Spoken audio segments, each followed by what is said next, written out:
하나님이 너를 엄청 사랑하신대. 하나님이 너를 엄청 사랑하신대. 하나님이 너를 엄청 사랑해서 사람이 아닌 하나님을 바라보게 기다리신대. 하나님이 너를 엄청 사랑하신대. 하나님이 너를 엄청 사랑하신대. 하나님이 너를 엄청 사랑해서 지금 눈앞에 어둠 속에 그저 두지 않으실 거래. 하나님이 너를 엄청 사랑하신대. 하나님이 너를 엄청 사랑하신대. 하나님이 너를 엄청 사랑해서 너의 삶을 허락하시고 이 땅에 태어나게 하셨대.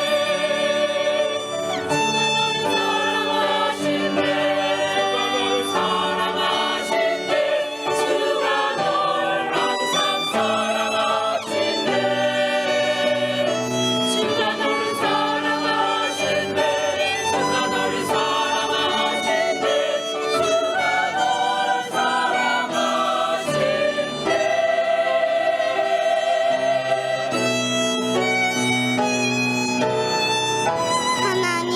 하나님께서 우리 미라클 우리 교회를 이렇게 엄청 사랑해 주셔서 감사해요. 오직 예수님만 사랑하고 예수님만 자랑하는 그런 우리 교회가 되게 해주세요. 하나님이 너를 엄청 사랑하신대. 하나님이 너를 엄청 사랑하신대.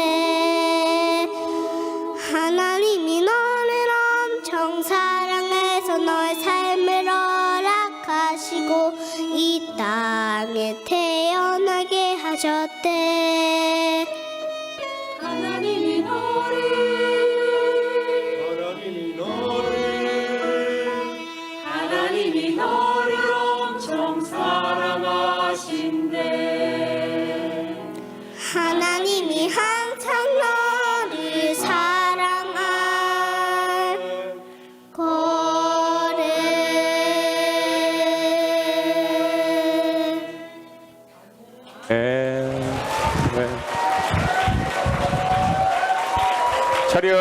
차렷 경례.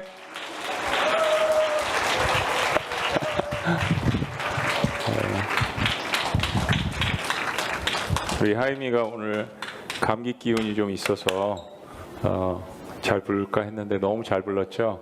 네, 하나님께서 너를 사랑하신데 너무 귀한 찬양을 통하여서 우리 영광 받으신 하나님 앞에 다시 한번 감사와 영광의 박수 올려드립니다. 네. 아이고. 저는 오늘 강대상 없이 설교하라고 하는 줄 알았어요. 우리 옆에 있는 분에게 한번 인사하실까? 저희 교회 이름이 미라클이거든요. 미라클. 그래서 옆에 있는 분에게 미라클 선데이입니다 라고 인사하시겠습니다. It's a miracle Sunday, miracle Sunday. I welcome all of you, each one of you who are attending our worship service, especially newcomers who came to our church. 우리 영어권 분들도 계시기 때문에 환영을 합니다. 그리고 통역기 다 잘 돌아가고 계시죠?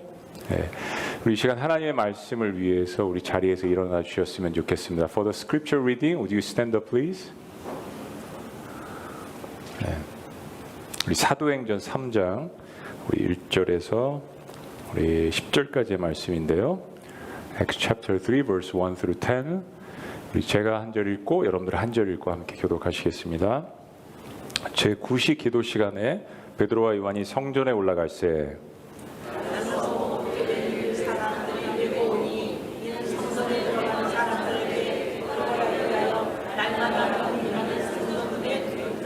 그가 베드로와 요한이 성전에 들어가려 함을 보고 구걸하거늘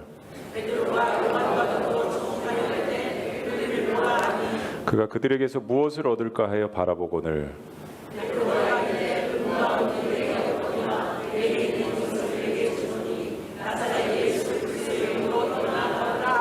오른손을 잡아 일으키니 발과 발목이 곧 힘을 얻고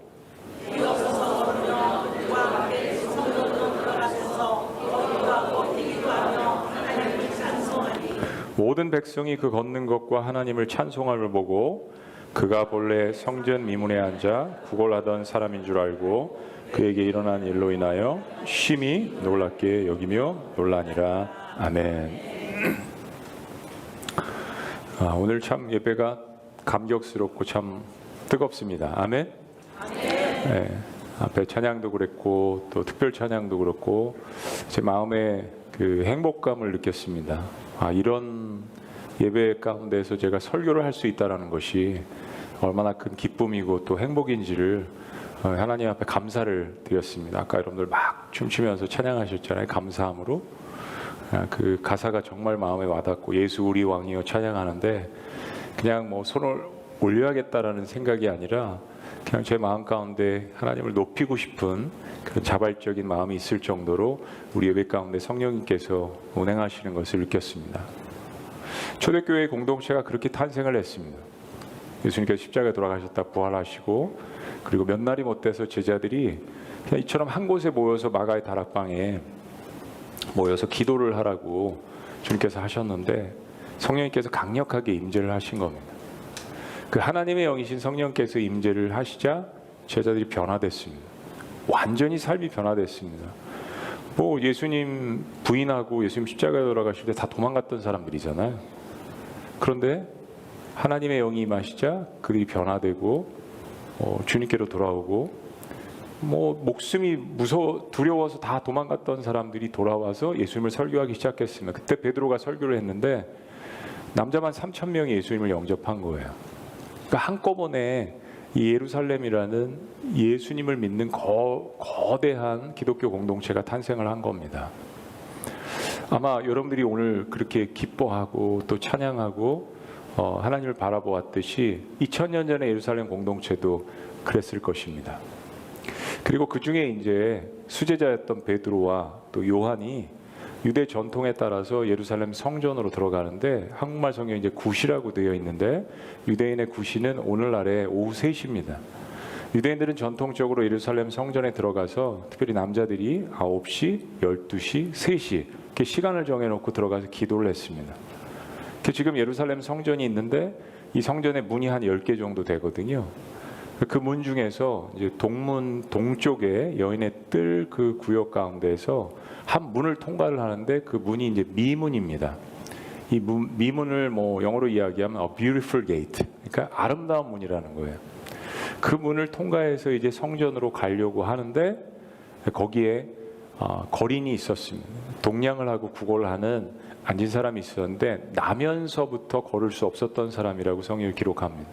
다음 장인 사도행전 4장에 보면 이 사람이 약 나이가 40세 정도 되었다라고 이야기를 합니다. 그러니까 얼마나 오랫동안 여기 앉아 있었는지 사실 저희들은 모르지만 그래도 추측을 해본다면 한 10살 때쯤 아마 여기서 앉아서 그런 구걸을 했다라면 지금 거의 20-30년 동안 이 성전 미문에 아름다운 게이트라고 알려진 그곳에 앉아서 아름답지 않은 모습으로 그 구걸을 하고 있었던 것입니다. 여러분 이 사람에게 가장 큰 소원이 무엇일까요? 걷는 거죠. 걷는 거 이전에 가장 큰 첫 번째 소원은 일어나 보는 겁니다. 자리에서 한번 일어나 보는 겁니다. 늘 이 사람의 눈높이는 낮은 곳에 있었습니다. 다른 사람들과 키를 맞출 수가 없었어요. 항상 낮은 곳에서 다른 사람들을 쳐다보아야 했고 항상 낮은 곳에서 다른 사람들이 구걸을 하는 입장이었습니다. 일단 걷는 거 이전에 일어나 보는 게 꿈이었습니다. 다른 사람들과 같은 눈높이에서 같이 이야기하고 같이 대화하고 같이 밥 먹고 싶은 그게 평생의 큰 꿈이었습니다. 두말하면 잔소리죠. 아마 오랫동안 그분의 가족들이나 주변에 사랑하는 사람들이 이 병을 낫게 하기 위해서 별짓을 다 했을 겁니다. 용하다는 장안에 소문난 의사들에게도 다 가봤을 거고 뭐 약초도 구해봤을 거고 별짓을 다 해봤을 겁니다. 왜 안 그러겠습니까? 그러나 어느 순간 절망으로 들어가기 시작했겠죠. 포기의 상태로 들어가기 시작했을 겁니다. 그리고 넘을 수 없는 그 현실의 엄청난 벽 때문에 뼈아픈 좌절, 그리고 낙담, 포기, 인생의 가장 어두운 터널들을 지나서 아직도 그런 상황에 있을 겁니다. 근데 더욱 가슴 아픈 것은 실은 이런 상황에서 사람들의 시선과 멸시죠. 저 미국에서 이제 생활을 할 때, 미국이 그래도 장애인의 천국이라고 알려진 그런 나라지만은 미국에서 살아보아서 느끼는 거는 그냥 그 장애 자체만으로도 고통스러운 겁니다. 다른 사람들이 이해할 수 없는 그 고통이 존재합니다. 그러니까 2000년 전에는 이 상황이 얼마나 더 끔찍하고 얼마나 더 비참했겠습니까? 근데 다리를 쓰지 못하는 이분이, 이 거린이 성전 미문에 앉아 있었던 두 가지 이유가 있습니다. 첫째는 유대 율법에 의하면 성전 안에 들어갈 수가 없는 겁니다. 여러분, 이게 얼마나 역설적입니까?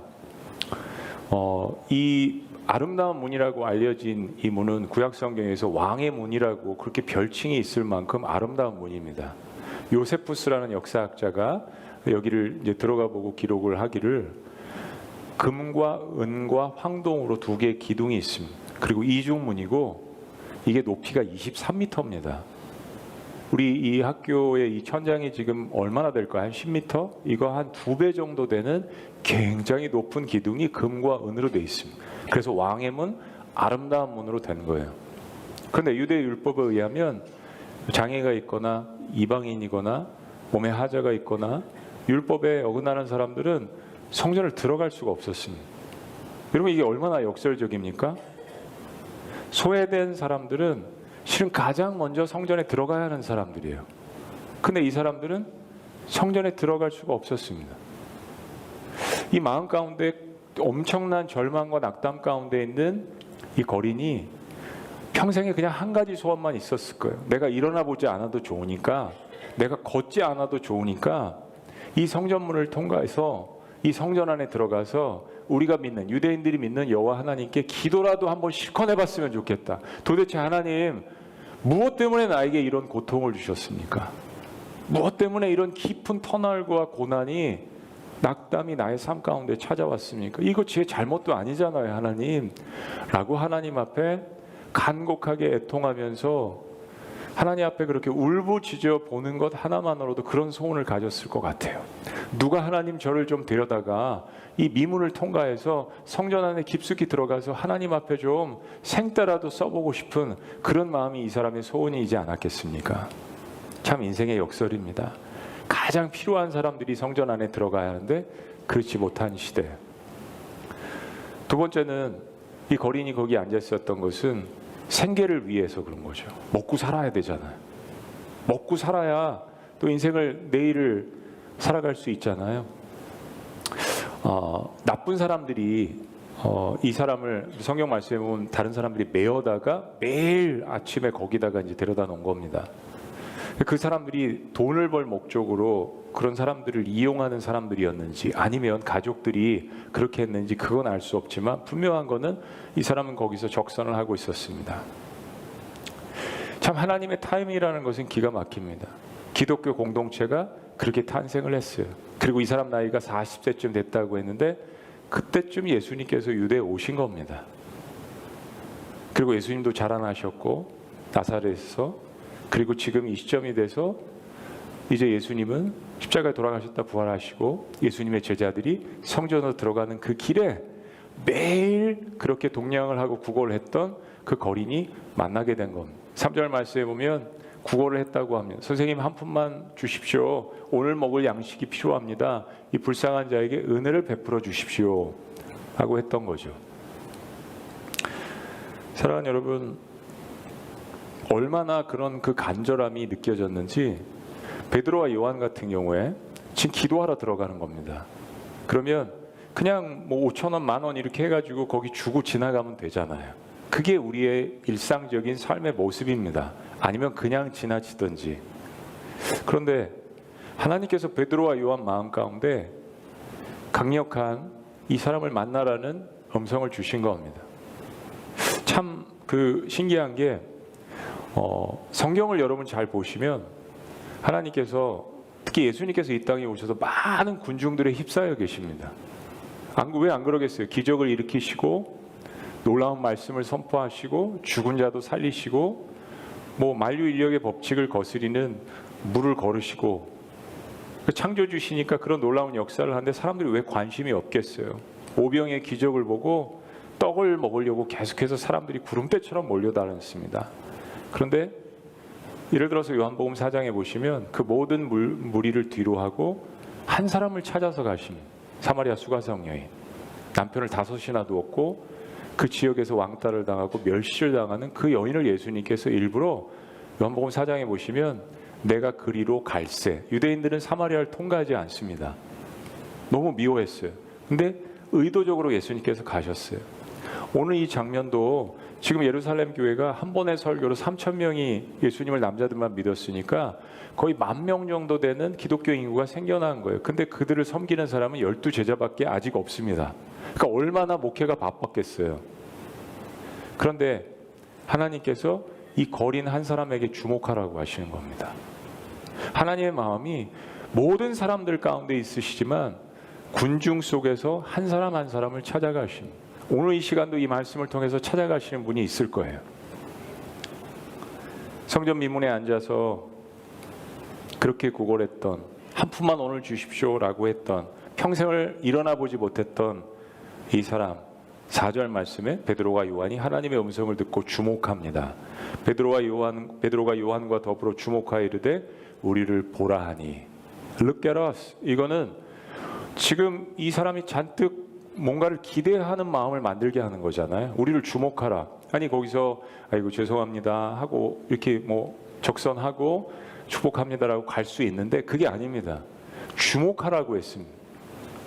이 거린 마음 가운데 무슨 생각이 들었을까요? 야, 어제도 허탕쳤고 오늘 이제 3시잖아요. 오후 3시 아침부터 사람들이 적선도 안 하고 은혜도 베풀지 않았는데 야, 며칠 동안 잘 못했던 이 일을 오늘 이 사람들이 한꺼번에 해결해 주려고 하나 보다. 주목하라고 했으니까요. 뭔가 좋은 것을, 큰 것을 주려고 하나 보다. 그런 마음을 갖지 않았겠어요? 5절 말씀이 그겁니다. 우리 한번 다 같이 읽어보시죠. 다 같이 시작. 그가 그들에게서 무엇을 얻을까 하여 바라보고는. 주목하라고 했으니까 기대한 겁니다. 무엇을 얻을까 하여. 그게 뭐겠어요? 물질, 오늘 살아갈 물질, 내일 살아갈 물질. 무엇인가? 이 사람들은 나에게 좀 더 다른 큰 은혜를 주지 않을까? 무엇을 얻을까 하여, 무엇을 얻을까 하여 그들을 주목했다라고 이야기합니다. 여러분, 기독교는 구제의 종교입니다. 사도행전 2장에 보면 초대교회 공동체가 탄생을 하고 하나님의 은혜를 받아서 사람들은 완전히 변화됐습니다. 예수님의 제자들부터 변화됐죠. 그리고 그들이 한 일은 이웃 구제에 앞장섰습니다.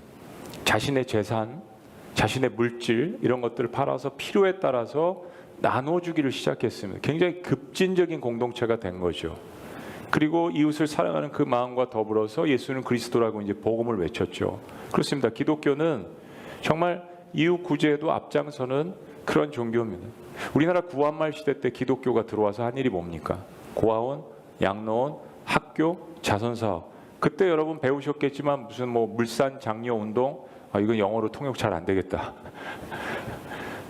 그래서 금주운동 이런 것도 많이 생긴 거예요. 나라가 이런데 우리가 담배 피고 술 먹어서 뭐하냐. 그 돈 아껴서 우리가 국가를 위해서 민족을 위해 사용하죠. 그 교회에서부터 시작된 겁니다. 그래서 한국 교회는 그런 전통이 있는 거예요. 그렇게 구제에 그리고 사회사업에 앞장섰습니다. 결코 이웃에 대해서 소홀한 종교가 아닙니다. 근데 사랑하는 여러분, 그게 다가 아니잖아요. 우리 모든 사람들에게 빵을 나눠야 합니다. 우리가 할 수 있는 만큼. 근데 그게 실은 교회의 첫 번째 목적은 아닙니다. 우리가 잊지 말아야 하는 한 가지의 사실이 있는데 언젠가는 우리 모두는 그 떡 조각 하나, 빵 조각 하나 들 수 없을 정도로 우리의 모든 기운이 다 빠져서 여기 있는 모든 사람들이 다 죽음이라는 관문을 맞이하게 되어 있습니다. 그게 우리의 현실입니다. 창세기 3장 19절에서는 하나님께서 이런 말씀을 우리에게 주셨어요. 우리 한번 읽어보시죠. 내가 시작. 내가 흙으로 돌아갈 때까지 얼굴에 땀을 흘려야 먹을 것을 먹으리니 내가 그것에서 취함을 입었음이라. 너는 흙이니 흙으로 돌아갈지니라 하시니라. 오늘 이렇게 주일 예배를 드리시기 위해서 목욕 안 하고 오신 분은 거의 없을 겁니다. 여자분들 화장 안 하고 눈썹 다 지우고 오신 분들 있나 보세요. 없죠. 가장 또 깨끗하고 좋은 옷으로 그리고 정결한 마음으로 다들 이 자리에 오셨을 겁니다. 그런 기독교를 안 믿더라도 종교적인 마음으로 오셨을 거예요. 근데 실은 성경 말씀을 보면 하나님 무에서 유를 창조하신다는 뜻으로 어떤 그 우주의 기원이 될 수 있는 흙을 주님께서 취하셨어요. 그리고 그걸 통해서 하나님의 호흡인 르하으, 그건 생명입니다. 후, 하나님의 생명을 불어넣어서 생명이 된지라 사람이 됐습니다. 종교를 믿든 믿지 않든 어느 누구도 무시할 수 없는 사실은 저와 여러분들은 죽음을 맞이하는 순간 그리고 적정 시간이 지나면 우리 흙으로 돌아갑니다. 동물도 흙으로 돌아갑니다. 근데 성경 말씀은 동물의 영혼은 땅으로 그리고 인간의 영혼은 하늘로 올라간다라고 이야기를 합니다. 그건 우리의 영혼이 죽음이 끝이 아니라는 이야기입니다. 근데 첫 번째 받아들여야 하는 사실은 너는 흙이니 흙으로 돌아간다라고 이야기하신 것입니다. 그렇습니다. 우리는 흙으로부터 만들어진 그런 한계가 있는 존재입니다. 자, 성경에서 이야기하는 것 흙으로 돌아가는 존재이지만 그러나 그것이 다 끝이 아니라는 것을 성경은 분명하게 우리에게 이야기하는 거예요. 다시 살아난다. 부활을 우리에게 이야기합니다. 사랑하는 여러분, 죽음이 끝이라면 저는 예수님을 영접할 때 이 결론에 도달했습니다. 죽음이 끝이라면 지금 제가 살아가는 인생이 별 의미가 없는 것 같아요. 내가 아무리 잘 살아도 아무리 선하게 살아도 무슨 일을 해도 죽음이 끝이라면 선과 악에 대한 개념이 없어지는 겁니다. 포스트 모던 시대가 이야기하는 게 맞을지도 몰라요. 그냥 인생 평생 즐기다가 사는 게 그게 제일 인생의 목적일 수 있는 겁니다. 왜냐하면 누구도 나와 다른 사람들의 삶을 판단하거나 심판해 줄 수 없기 때문입니다. 누구도 나의 억울함을 판단해 줄 수 없습니다. 누구도 선과 악을 판단해 줄 수 없다면 죽음이 끝이라면 허무주의로 끝나는 겁니다. 그래서 포스트 모더니즘의 마지막은 허무주의입니다. 그냥 막 살자. 근데 사랑하는 여러분, 죽음이 끝이 아니라고 성경은 이야기합니다. 너는 흙이니까 흙으로 돌아가는 것이 인간의 운명이고 그것을 통하여서 우리 한계를 이야기하지만 그러나 그것이 끝이 아니라는 겁니다. 부활이 있다는 겁니다. 내가 삶 가운데 억울하게 살았던 것, 내가 불행하게 살았던 것, 특별히 사랑하는 여러분, 이 장애가 있는 이 거린을 생각해 보세요. 이건 태어날 때 이 사람의 책임이 아닙니다. 이게 이 사람의 책임이 아니라면 이 부분은 하나님께서 책임지실 겁니다. 왜냐하면 하나님은 공평하신 분이라고 이야기를 했어요. 사랑의 하나님이라고 이야기했습니다. 지금 인생이 이 사람 생각에 불행할 수 있지만 그러나 지금 하나님의 타이밍이 다가왔습니다.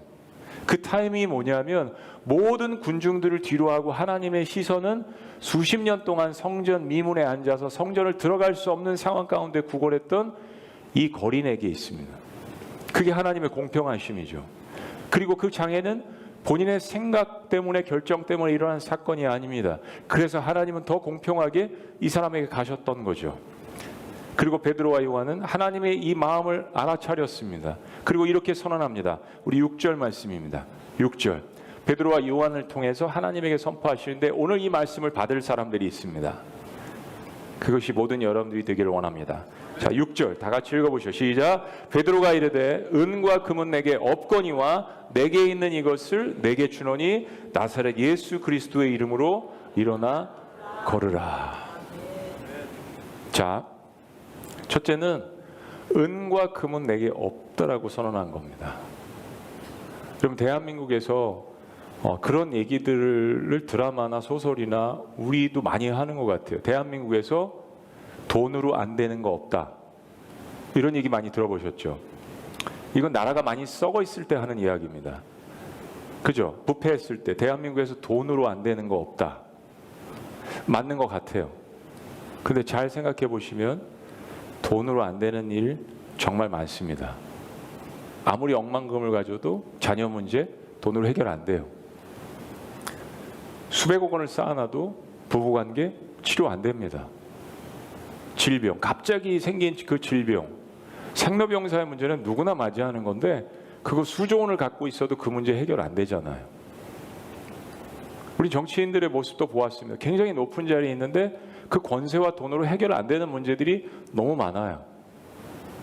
지금 베드로와 요한이 이야기한 것, 근과 음은 내게 없다라는 것은 실은 이 사람에게는 굉장히 가슴 아프게 들릴 수 있는 이야기입니다. 이 사람이 원한 것은 그날 하루 먹을 수 있는 적선을 원한 거예요. 저에게 10,000원, 20,000원, 오늘 먹을 수 있는 양식을 주옵소서라고 한 건데 베드로와 요한이 너무 매몰찬 거 아닙니까? 나에게 근과 은은 없습니다. 이건 무엇인가 다른 반전이 있다는 이야기입니다. 여러분, 저와 여러분들이 우리가 하나님을 만날 때는 하나님께서 현실을 직시하게 하십니다. 우리의 현실을, 우리의 한계를. 그래야 전능하신 하나님을 만날 수 있는 통로가 되는 겁니다. 그러니까 여러분이 갖고 있는 한계 상황과 고난은 그게 마음이 아프지만 전능하신 하나님을 만날 수 있는 정말 좋은 통로가 되는 거예요. 이렇게 금과 은으로 입혀져 있고 23m나 되고 이중으로 만들어 놓은 이 문이 아니라 고난에 눈에 보이지 않는, 모든 사람들이 무시하는, 터부시하는, 피하고 싶은, 그러나 그 고난의 문을 통과해야 실은 하나님을 만날 수 있는 놀라운 세계가 열려지게 되는 것입니다. 근과 은은 내게 없지만, 그렇습니다. 현실을 직시하게 합니다. 요 딱 이 순간만 들었을 때 이 거리는 마음 가운데 절망이 들었을 거예요. 베드로는 선언합니다. 내게 있는 것, 그러나 우리에게 있는 것, 우리에게 가득한 것, 그것을 당신에게 선물로 드리고 싶습니다. 곧 나사렛 예수 그리스도입니다. 여러분, 나사렛 예수 그리스도가 누굽니까? 예수님의 별명이 이제 나사렛이에요. 예수님 베들레헴에서 마구간에서 탄생하셨습니다. 그리고 성장한 지역이 나사렛입니다. 근데 유대 전통이 이런 말이 있습니다. 나사렛에서는 선한 것이 나지 않는다. 여러분, 우리가 믿고 있는 예수님이 전 세계에서 12월 크리스마스만 되면 가장 많은 사람들이 축제를 벌이는 이날, 우리가 믿는 예수님은 예루살렘 궁궐에서 태어나시지 않았습니다. 좋은 가문이 아닙니다. 머리둘 것 없이 베들레헴 마구간에서 태어나셨습니다. 그것도 좋은 선지자들은 태어나지 않는다고 하는, 아파트 값도 너무 싸고 땅값도 싸고 학군도 좋지 않고 거기 어려운 사람들만 산다고 하는 나사렛 지역에서 생활을 하셨습니다. 그것도 신부는 목수의 아들입니다. 근데 그 나사렛 예수 그리스도가 그런 별명이 붙었는데, 예수라는 이름은 당시에 이런 이름을 갖고 있는 사람들이 있었어요. 자기 백성을 저희 죄에서 구원할 자. 그리고 그리스도는 이게 히브리어로 메시아입니다. 메사이아. 그러니까 기름 부음 받은 자, 하나님께서 보내시는 자. 이 두 말이 합성돼서 예수는 그리스도십니다라는 것은 기독교인들의 신앙 고백입니다. 이 땅에 오신 하나님의 아들이시지만 그분은 하나님의 아들이시고 모든 인류의 죄를, 나와 같은 죄인의 모든 인류의 죄를 다 뒤집어 쓰시고 그 죄의 형벌을 십자가에서 나 대신 담당하신, 그러나 십자가에서 죽으시고 거기서 끝나신 것이 아니라 저와 여러분들이 모두 뒤집어 써야 되는, 그냥 흙으로 가서 끝나는 운명이었는데 사망의 모든 권세를 다 파하시고 승리하시고 이기시고 저와 여러분들을 부활시키기 위해서 부활하신 하나님의 아들 나사렛 예수 그리스도이신 것입니다. 그거를 이 거린에게 주고 싶었던 거예요. 여러분, 사랑하는 사람에게는 내가 가장 사랑하는 것을 주게 되어 있습니다. 성경 말씀에 이런 말씀을 주님께서 하셨어요. 친구가 친구의 목숨을 위해서 목숨을 버리면 이에서 더 큰 사랑이 없다고 했습니다. 여러분, 그거 왠지 아세요? 친구는 친구끼리 시기하고 질투합니다. 근데 친구가 친구를 위해서 목숨을 버린다면 더 큰 사랑이 없다고 그랬어요. 부모는 내리사랑이기 때문에 자녀를 위해서 생명을 주려고 하잖아요. 그건 아가페의 사랑인데 친구들끼리는 그러기가 오히려 쉽지 않다라는 것을 비유로 이야기하신 거예요. 베드로와 요한은 이 사람을 만난 적이 없습니다. 그런데 성전에 들어가서 기도해야 되고 목회해야 되는 이 바쁜 상황에 하나님께서 이 사람의 마음을 보여주신 겁니다. 지금 하나님의 타이밍이 이 사람에게 이루어진 거예요. 근과 은은 내게 없지만 당신을 평생 이 세상의 물질로 해줄 수 있는 그 근과 은은 없지만 그 근과 은은 실제로는 우리의 손으로 다 갖고 가서 평생 영원토록 간직할 수 없는 그것, 우린 그거 없습니다. 오늘 한 푼 적선해 줄 수 있고 당신을 한 달 먹여 살릴 수도 있지만 그 근과 음이 아니라 당신을 평생 기쁘게 해줄 수 있는 우리를 구원하신 그분을 당신에게 드리기를 원합니다. 예수 그리스도 당신에게 드리기를 원합니다. 그리고 마지막으로 이렇게 이야기합니다. 일어나 걸으십시오. 한번 따라해 보십니다. 일어나 걸어라. 여러분, 이 말이 쉬운 말이 아니잖아요. 절대 쉬운 말이 아닙니다. 이렇게 이야기했으면 일어나서 걸어야 되잖아요. 이게 얼마나 어려운 일입니까? 제가 미국에 있을 때 10시 예배 때는 이 간증을 안 했는데요. 미국에 있을 때 베네수엘라에 선교를 갔습니다. 선교를 가서 한 7일, 8일 동안 정말 뭐 거기는 지붕도 없고 그냥 교회가 기둥만 세워져 있어요. 거기서 100명, 200명 집회를 7일 동안 하고 의료 선교 사역을 하고 마지막 날 이처럼 큰 성전에서 수백 명의 사람들이 모여서 이제 제가 마지막 설교를 합니다. 그때 마지막 설교 본문이 이 본문이었어요. 근데 거기 맨 앞자리에 휠체어를 타고 평생 걸어본 적이 없으신 성도님이 한 분이 자리 잡고 계셨습니다. 그리고 그 주변에 그 마리아라는 그 자매님을 위해서 기도하던 사람들이 제가 복음도 잘 전하고 능력이 있는 선지자와 같다는 소문이 퍼졌나 봐요. 잘못된 소문이 퍼져서 그 맨 앞자리에 그분이 탁 거기 계신 거예요. 그날 본문이 사도행전 3장입니다. 이 본문이에요. 주님, 저 오늘 죽었습니다. 이걸 어떻게 설교하라는 말씀입니까?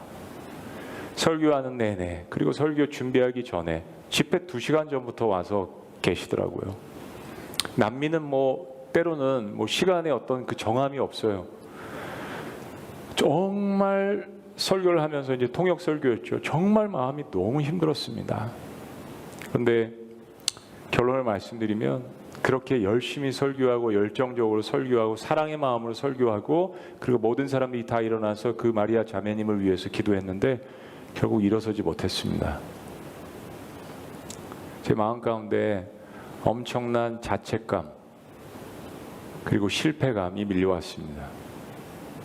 하나님, 왜 이런 상황에서 저를 설교자로 세우셨고 마지막 날 부흥회인데 그리고 이 본문 말씀이 사도행전 3장인데 왜 이런 기적이 일어나지 않았습니까? 집회가 끝나고 또 마지막 선교가 남아있는데 이 자매님을 만났습니다. 그 자매님이 저에게 그러시더라고요. 목사님, 저도 솔직히 많이 실망되었습니다. 제가 굉장히 많이 기대했고 굉장히 많이 소망했습니다. 그런데 목사님, 너무 실망하지 마세요.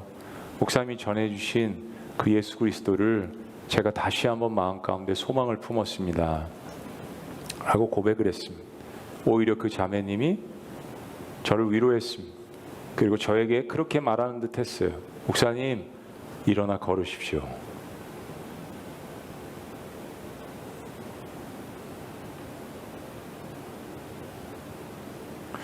여러분, 우리 인생에 있어서 질병이 치료될 수도 있고 치료되지 않을 수도 있습니다. 여러분, 상황이 나아질 수도 있고 그러지 않을 수도 있어요. 결국 우리의 모든 상황이 다 나아진다고 해도 아까 말씀처럼 우리는 너는 흙이니 흙으로 돌아갈지니라. 이걸 피할 수 있는 사람은 없습니다. 그렇다면 우리는 지혜로워야죠. 인생 가운데 해결할 수 없는 문제들이 있지만 그 모든 것들을 한꺼번에 해결받을 수 있는 영혼 속으로 들어가는, 저와 여러분들이 이 땅에서 불행했던 거, 그렇게 느꼈던 거, 혹은 해결되지 않았던 여러 가지 여러분들이 불편해하고 그리고 좋아하지 않는 여러분의 외모나 성격이나 가정이나 흙수저나 그런 모든 환경들이 부활하신 주님께서 우리를 찾아와 주셔서 영혼 속으로 인도하시는 그 놀라운 역사 가운데 눈에서 눈물을 닦아주심에 그 한 말씀으로 실은 주님께서 해결해 주신다는 말씀이에요. 자, 그런데 오늘 본문은 많은 사람들에게 더 큰 소망을 주시기 위해서 주님께서 하나의 표본으로 우리에게 주셨습니다. 일어나 걸으라. 이 말씀 가운데 어떤 역사가 일어났을까? 7절, 오른손을 잡아 일으키니 발과 발목이 곧 힘을 얻고 뛰어서서 걸으며 그들과 함께 성전으로 들어가면서 걷기도 하고 뛰기도 하며 하나님을 찬송하니 모든 백성이 그 걷는 것과 하나님을 찬송함을 보고 그가 본래 성전 미문에 앉아 구걸하던 사람인 줄 알고 그에게 일어난 일로 인하여 심히 놀랍게 여기며 놀라니라. 발목에 힘을 얻었습니다. 그리고 일어나 보았습니다. 평생을 일어나 본 적이 없는데 일어나 봤어요. 그래서 다리에 힘이 생긴 걸 느끼고 뛰었습니다. 그리고 하나님을 찬양했다라고 이야기합니다. 이 상황 가운데에서 저와 여러분들 같았으면 어떤 마음이 들었을까요? 자신을 멸시하고 자신을 억압하고 자신을 힘들게 하고 자신을 조롱했던 그러한 동네로 들어가서 가족들에게 가서 혹은 주변에 있는 사람들에게 들어가서 친구들에게 가서 복수했을까요? 나 봐. 이제 하나님이 회복시키셨어. 내가 이렇게 튼튼해졌어. 그 튼튼한 두 다리로 가서 범죄했을까요? 복수했을까요? 욕했을까요? 아닙니다. 성경 어느 본문에서도 그 얘기는 찾아볼 수 없어요. 이 성전 거리는 어떤 은혜가 자신에게 미쳤는지 깨달았습니다. 그리고 가장 먼저 한 일이 뭐냐면 걷고 뛰면서 하나님을 찬양하며 어디로 갔다고요? 성전 안으로 들어갔습니다. 그게 평생의 소원이었습니다. 하나님을 만나고 하나님을 찬양하고 싶었던 거예요. 그 두 다리로 춤을 추면서 방방 뜨면서 다윗처럼 하나님을 찬양하고 싶었던 겁니다. 그래서 성전 안으로 들어갔어요. 결국 아름다운 문을 통과합니다. 놀라운 일이죠. 모든 사람들이 이 거린에 대해서 알고 있었습니다. 왜냐하면 성전으로 들어가는 많은 사람들이 찾는 아름다운 문이잖아요. 우리 같으면 그 문으로 안 들어가겠어요? 23m 금과 은으로 쌓여져 있는데 그쪽 들어가면서 구경하고 싶을 거 아니에요. 이런 금과 은이 나에게 축복으로 임하여 주옵소서라고 미신적으로 생각하면서 그 문을 들어갔을 거 아니에요. 사랑하는 여러분, 실은 저와 여러분들은 이 거린보다 못한 존재입니다. 왠 줄 아세요? 우리는 유대인들이 아니잖아요. 유대 전통에 의하면 성전은 이방인들은 들어갈 수가 없었습니다. 몸에 하자가 있는 사람들, 소외된 사람들은 들어갈 수가 없었어요. 그리고 이방인이 들어가지 못하도록 거기에 당시에 헬라어와 라틴어로 이방인은 들어가면 죽는다 이렇게 써 있었습니다. 저와 여러분들은 유대인이 아닙니다. 근데 주님께서 이 거린도, 사마리아 수가성 여인도, 나병 환자도, 어떤 환경 가운데 있는 사람도, 어떤 죄인도 주님 앞으로 다가올 수 있다라고 주를 우리에게 말씀하신 것이 복음입니다. 히브리서 말씀은 우리에게 이렇게 이야기합니다. 그러므로 형제 자매 여러분, 우리는 예수의 피를 힘입어서 이 십자가에서 흘리신 거룩하신 하나님의 그 피를 힘입어서 담대하게 지성소에 들어가게 되었습니다. 이 거린이 받은 은혜가 바로 그겁니다. 이건 하나의 표본으로 주님께서 우리에게 상징적으로 일으키신 기적이죠. 그런데 저와 여러분들은 그런 기적이 아니더라도 예수 그리스도의 거룩한 피를, 그 주님께서 우리에게 흘려주신 그 은혜를 붙드는 사람은 그가 누구든지 그 성소에 들어갈 수 있는 담력을 얻었다? 아니에요. 지성소라고 표현을 합니다. 여러분, 이 지성소가 뭐냐면 성전에, 특히 유다의 광야에서 성막을 만들었는데 그 성막에는 뜰이 있죠. 그리고 가운데 진짜 성막이 있습니다. 그리고 그 성막을 들어가면 안에는 성소가 있습니다. Holy place. 그리고 그 성소를 지나면 The most holy place, 그래서 지성소가 있습니다. 가장 거룩한 장소. 그런데 그 가장 거룩한 장소는 대제사장이 1년에 딱 한 번만 들어갈 수 있습니다. 그러니까 우리 같은 사람들은 들어갈 수가 없는 거예요. 그런데 히브리서 말씀은 우리가 그 지성소에 들어갈 수 있다라고 이야기합니다. 성소와 지성소는 큰 커튼으로, 아주 두꺼운 커튼으로, 여러분 커튼의 두께가 30cm만 돼도 사람들이 찢을 수 없습니다. 엄청난 커튼이에요. 그거를 딱 막아놓은 겁니다. 하나님 앞에 거룩하지 않으면 들어갈 수 없다라고 선언하신 겁니다. 근데 예수님께서 십자가에 돌아가실 때 이 커튼이 위에서부터 아래까지로 쭉 찢어졌다라고 이야기합니다. 그리고 우리가 예수 그리스도의 십자가의 그 은혜로 말미암아서 그 지성소로 들어가는데 우쭐거리며 들어가는 것도 아니고 막 피하면서 창피하면서 들어가는 것도 아니고 담대하게 들어간다라고 이야기합니다. 예수의 피를 힘입어서 담대하게 들어갈 수 있다라고 이야기해요. 왜냐하면 예수님께서 휘장을 뚫고 우리에게 새로운 산길을 열어주셨다라고 이야기합니다. 그런데 그 휘장은 곧 그의 육체래요. 저와 여러분들이 죄를 지었을 때 그 죄의 형벌의 값을 하나님의 아들이 치르시고, 하나님이 치르시고, 우리는 그 예수님의 치르신 그 희생을 힘입어서 하나님께 나아가는 것입니다.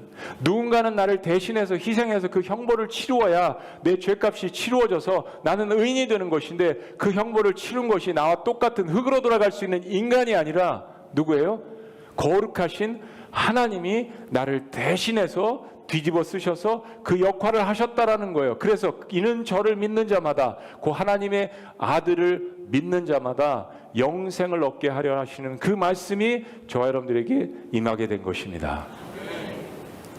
사랑하는 여러분, 이건 근거와 은으로 해결할 수 없는 일입니다. 오늘 설교 제목이 무엇을 얻을까 하잖아요. 우리는 세상을 바라보면서 그 생각을 갖습니다. 무엇을 얻을까요? 이건 거린의 이야기만이 아닙니다. 신문을 봅니다. 오늘 전셋값이 올라갔나? 오늘 아파트가 어느 지역에 올라갔나? 오늘 주식이 어떻게 되었나? 오늘 학군은 어디가 좋은가? 오늘 경제는 어떤가? 우리는 이 세상을 바라보면서 저도 그렇고 여러분도 그렇고 누구나 그 생각을 합니다. 무엇을 얻을까 하여. 어떻게 하면 건강해질 수 있지? 어떻게 하면 맛있는 음식을 건강하게 먹을 수 있지? 어떻게 하면 다른 사람들에게 인정을 받을 수 있지? 어떻게 하면 관계를 잘할 수 있지? 무엇을 얻을까요? 우리는 여기저기 기웃거려 봅니다. 그러면서 우리는 깨닫습니다. 성공했다고 성공이 아니고, 그리고 다 얻었다라고 다 얻은 것도 아닌 것을 깨닫습니다. 어느 날 불현듯이 반갑지 않은 손님들이 우리의 삶 가운데 찾아와요. 사랑하는 여러분, 그 무엇을 얻을까 하는 마음 가운데서 정말 생로병사의 문제는 내가 해결할 수 없다는 것을 깨닫는다면 주님께서 찾아가십니다. 그리고 이 기회를 주십니다.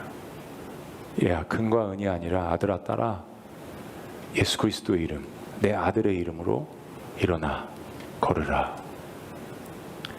인생 가운데서 해결할 수 없는 문제들이 있습니다. 하나님이 다 응답하시는 건 아니잖아요. 어떤 것은 응답되어지면 해로울까 봐 주님께서 응답하시지 않을 때가 있습니다. 어떤 것은 기다리라고 주님께서 인내를 우리에게 주시기 위해서 그러실 때도 있죠.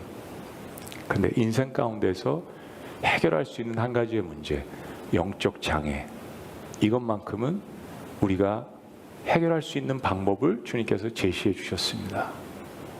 저는 오늘 여러분들이 이 자리에 나온 것이 우연이 아니라고 생각합니다. 여러분들을 위해서 누군가는 눈물로 기도하신 분이 있습니다. 저는 4대째 믿는 크리스찬 가문에서 태어났습니다. 저를 위해서 제가 고난당할 때 저희 가문이, 가족들이, 형제들이 저를 위해서 눈물로 기도해 주셨습니다. 그리고 저를 위해서 여러분들이 기도해 주셨습니다. 여러분 이 자리에 한 사람 한 사람 있는 사람들은 누군가는 여러분들을 위해서 눈물로 기도하셨습니다. 그리고 때로 베드로와 요한을 보내십니다. 그리고 주목하라라고 말씀하십니다. 내가 여기 있다. 내가 너를 위해서 생명을 던졌다라고 말씀하십니다. 무엇을 얻을까 하여 라고 이 자리에 오셨습니다. 잘하셨습니다. 주님께서 오늘 지워지지 않는 영생으로 이끄는 놀라운 생명의 말씀을 통하여서 여러분들에게 말씀하십니다.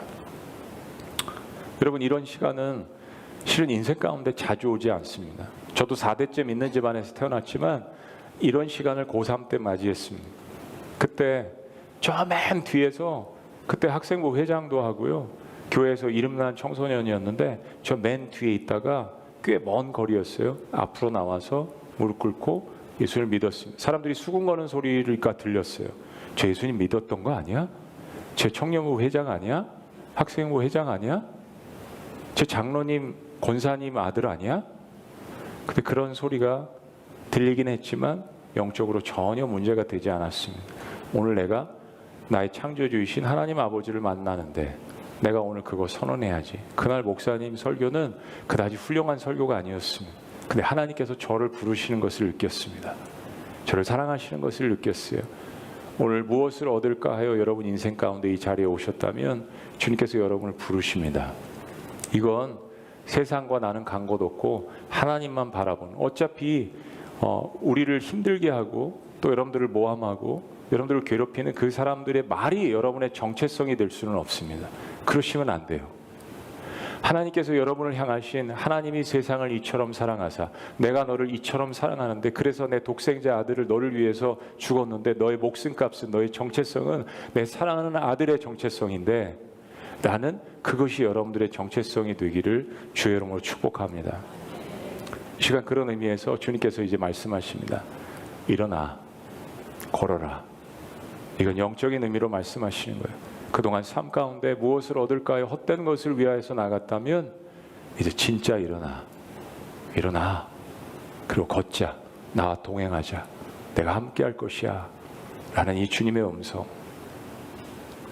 오늘 시간 혹시 함께 오신 분들이 있다면 옆에 있는 분 손을 붙들고 일어나셨으면 좋겠습니다. 주님께서 말씀하십니다. 오늘 목사님, 제가 그런 하나님이라면, 그런 예수 그리스도라면, 수많은 사람들을 뒤로 하고 그 30년 동안 성전 미문에 앉아 있었던 그 사람을 찾아가셨던 하나님이라면, 그 예수님이라면 제가 만나기를 원합니다. 저를 위해서 좀 기도해 주시겠습니까? 라고 하시는 분들이 있다면 우리 자리에서 일어나는 시간 갖도록 하겠습니다. 우리 기도합니다. 기도합니다.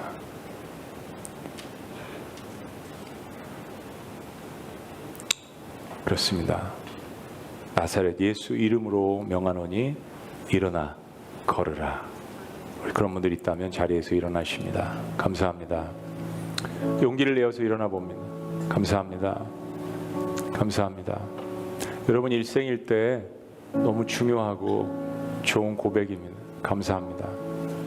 다른 사람들 신경 쓰지 마세요. 그 사람들 여러분 인생 대신 살 거 아니잖아요. 이 세상도 마찬가지입니다. 결국 내가 하나님을 독대하는 순간이 있습니다. 그 죽음의 마지막 독대하는 순간이 아니라 지금이 중요합니다. 그래야 나머지 인생을 주님께서 책임져 주실 겁니다. 여러분이 여러분의 책임이 아닌 것들이 있다면 그 기억하세요. 그건 하나님이 책임져 주실 겁니다. 공평하게 갚으실 겁니다. 그러나 여러분의 책임으로 일어난 일들, 여러분의 죄, 여러분의 허물, 여러분의 실수까지 주님께서는 다 용서해 주신다고 했습니다. 주님께로 나오라고 말씀하셨어요. 예수 그 이름을 부르는 자들에게 그 영생과 새 생명과 축복과 죄 사함과 새로운 생명과 능력을 주신다고 약속하셨습니다. 감사합니다. 한 번 더 기회를 드립니다. 그 자리를 박차고 일어나셨으면 좋겠습니다. 감사합니다. 감사합니다. 감사합니다. 감사합니다. 감사합니다. 저를 따라서 한번 기도해 주실까요? 기도가 생소하신 분들도 있을 것 같아요. 다른 분들도 다 같이 한번 따라해 보십니다. 살아계신 하나님, 하나님을 제가 아버지라고 불러도 되겠습니까?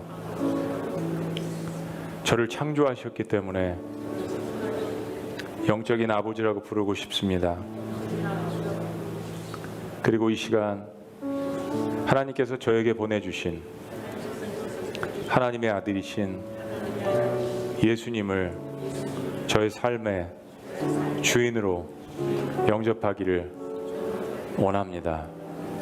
하나님, 저의 모든 죄를 용서하여 주시옵소서. 새로운 생명을 허락하여 주시옵소서. 일어나게 하여 주시옵소서. 뛰게 하여 주시옵소서. 변화되게 하여 주시옵소서. 저는 할 수 없지만 전능자 하나님은 하실 수 있음을 믿습니다. 저의 삶을 다스려 주시옵소서. 저의 삶을 책임져 주시옵소서. 하나님께서 저를 사랑하심을 믿습니다. 저도 부족하지만 주님을 위한 삶이 되기를 원합니다. 주님 사랑합니다. 저를 구원하신 놀라우신 이름 예수님의 이름으로 기도합니다. 제가 여러분들을 위해서 한 번 더 기도합니다. 살아계신 하나님 아버지, 오늘 이 시간 하나님께서 우리에게 주신 이 생명의 말씀을 듣고 주님 앞으로 나오고 그리고 일어나서 용기 내어서 결단하며 주님 앞으로 나오는 이 아름다운 하나님의 자녀들을 축복하여 주시옵소서. 우리 역시 그런 길을 걸어왔고 우리 역시 죄인이지만 그러나 회개한 의인으로서 살아갈 수 있는 기회를 우리에게 주신 것 너무나도 감사합니다. 그러므로 형제자매 여러분, 우리가 예수님의 거룩한 피를 힘입어서 담대하게 지성소에 들어가게 되었습니다라는 이 고백이 나의 고백이 될 수 있도록 인도하여 주시옵소서. 하나님, 이제 일어나서 걸어서 뛰며 주님을 찬양하며 하나님을 위한 인생이 될 때 이들 삶 가운데 하나님만이 부어주시는 놀라운 축복을 경험할 수 있도록 역사하여 주시옵소서. 모든 인생의 문제가 해결되는 것은 아니지만 그 인생의 모든 문제들을 해결하실 수 있는 주님을 나의 삶 가운데 주인으로 모시고 산다는 것이 얼마나 큰 담대함과 기쁨과 용기인지 모르겠습니다. 나에게 새로운 살 길을 열어주신 그 주님을 의지하며 살아갈 수 있도록 하나님의 새로운 자녀들을 붙들어 주시옵소서.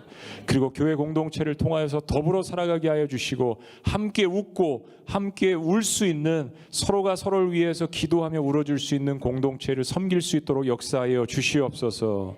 무엇을 얻을까 하여 전전 근거하며 살아갔던 삶이 아니라 이제 내가 바랄 수 없었던 것을 얻은 그 예수 그리스도를 내 마음 가운데 얻은 그 기쁨으로 살아갈 수 있도록 모든 하나님의 자녀들을 축복하여 주시옵소서. 존귀하신 나의 생명 되신 예수 그리스도 이름으로 축복하고 기도합니다. 아멘. 할렐루야. 우리 박수로 환영합니다. 축복합니다. 사랑합니다. 여러분들에게 예수님 새로 영접하신 분들에게는요 선물이 있습니다. 그건 제가 한국에 와서 제일 처음에 쓴 책이 생수를 마셔라는 책이 있거든요. 그 책을 여러분들에게 예수님 영접하신 분들에게 선물로 드리겠습니다. 지금 받으신, 혹시 못 받으신 분 나가시면서 제 예수님 영접했습니다 꼭 이야기하세요. 그러면 제 사인이 담겨져 있는 책을 여러분들에게 드리도록 하겠습니다. 그리고 오늘 새로 오신 분들에게는 저희 창립기념 수건이 준비되어 있거든요. 그 수건도 꼭 받아가셨으면 좋겠어요. 이 시간 자리에서 다 같이 일어나셔서 우리 함께 이 찬양을 고백합니다. 슬픈 마음 있는 자, 몸과 영혼 병든 자 누구든지 부르시오. 한번 따라해 보십니다. 예수 이름 부르시오. 예수 이름 부르시오. 마음껏 부르시면서 미문을 통과해서 성전으로 들어가는 겁니다. 우리 고백합니다.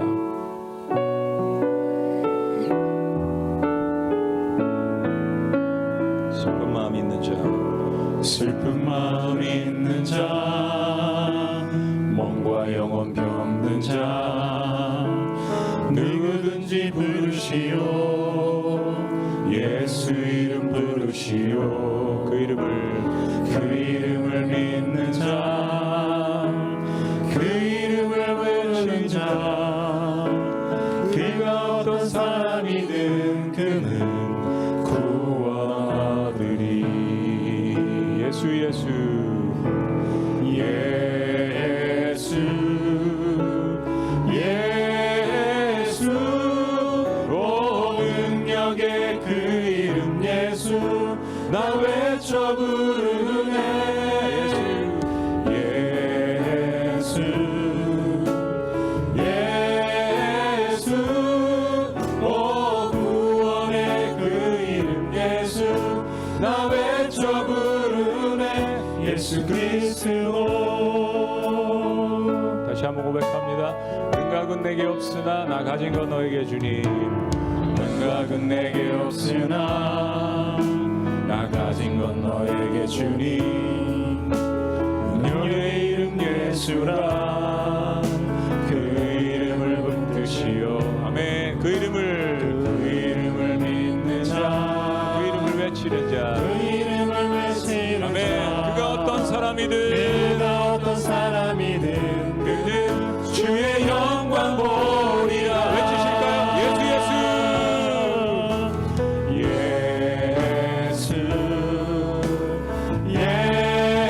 예수 오 능력의 그 이름 예수 나 외쳐 부르네. 예수 그렇습니다. 예수 오 구원의 그 이름 예수 나 외쳐 부르네. 다시 한번 부릅니다. 예수 예수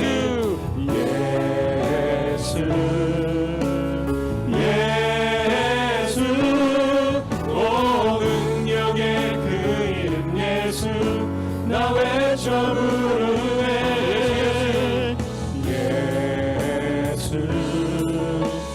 예수 오 구원의 그 이름 예수 나 외쳐 부르네. 예수 그리스도. 예수 예수 예수 그렇습니다. 예수 예수 능력의 그 이름 오